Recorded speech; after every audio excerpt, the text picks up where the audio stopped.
no person in the United States shall, on the basis of sex, be excluded from participation in, be denied the benefits of, or be subjected to discrimination under any education program or activity receiving federal financial assistance.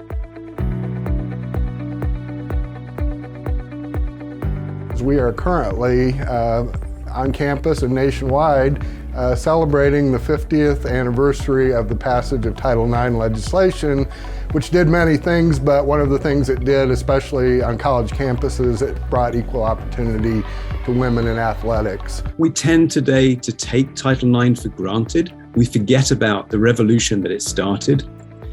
It's fair to say that without Title IX, the world of sports as we know it today simply wouldn't exist. It would not be as we find it. We didn't have any organized sport until Title IX came about. And so over these 50 years, whether it has been participation opportunities, the level and quality of coaching, financial aid, and all of the support and things around, again, opportunity to participate has changed dramatically. When I was recruited to play soccer in college, I was recruited by a female coach. And I finished my career playing for a female coach. And I played basketball for a female coach at one school. And then when I transferred, I played for a female coach at another school. Seeing women in those roles, to me, it's like when you drive up to the bank and you see that green neon open light illuminated, and it was welcoming me into coaching and athletic administration as a reasonable and achievable career. I didn't grow up with female coaches, actually. My high school coach was a male, and my coach at Monmouth was a male, Brian Woodard at Monmouth.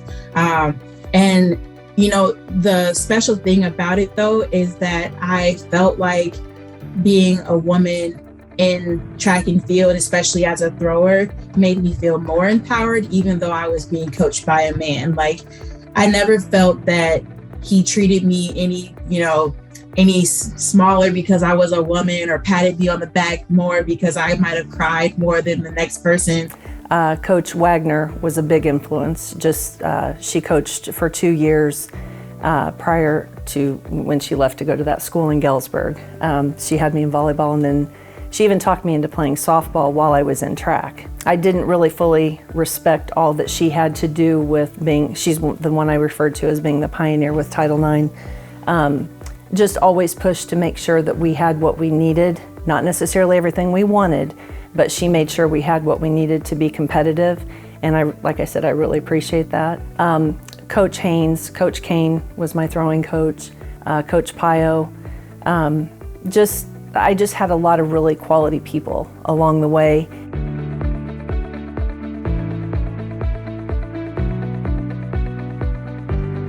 I have played sports since I was 5 years old, and I've loved every minute of it. I really owe all the confidence I have in myself today, in my personal life, academics, professional, to the sports I played when I was younger, the coaches that I had, the teammates that I had. I'm really excited about 5 women head coaches that we have currently in programs that I think are just tremendous mentors and excellent technical teachers that really improve the quality of our women's offerings. I know the young women in many of our programs are excited to have those 5 ladies on campus.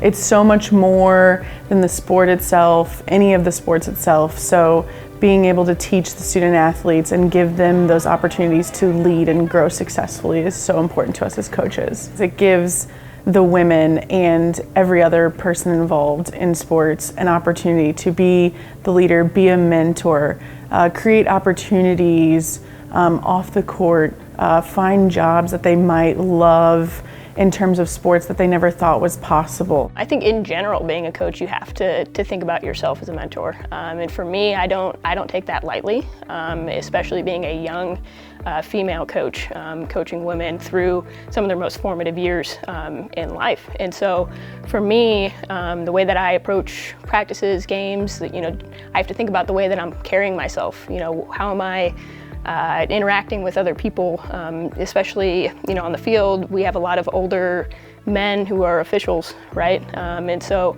the way that I interact with them, how they interact with me, stuff like that, is huge. The confidence that I present, the things that I say, it's all rubbing off on the way that my athletes carry themselves, how they think about themselves or each other. And so for me, I don't take that impact lightly.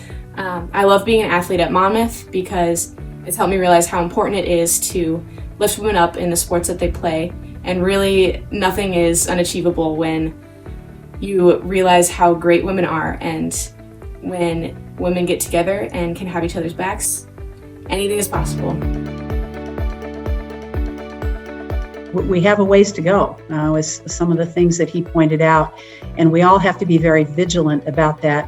But whether it is, again, all of the participation opportunities in the sport or the career opportunities that I have experienced, and so many others, would not have been possible without really the force of Title IX over these 50 years. So those 37 words have made a huge impact on what we're doing and where we're at. But there's a lot of work to be done socially in the way that men and women interact in college athletics. Change is not always easy, and it takes courage to be an advocate, and it takes courage to use your voice to say, can we think of something different?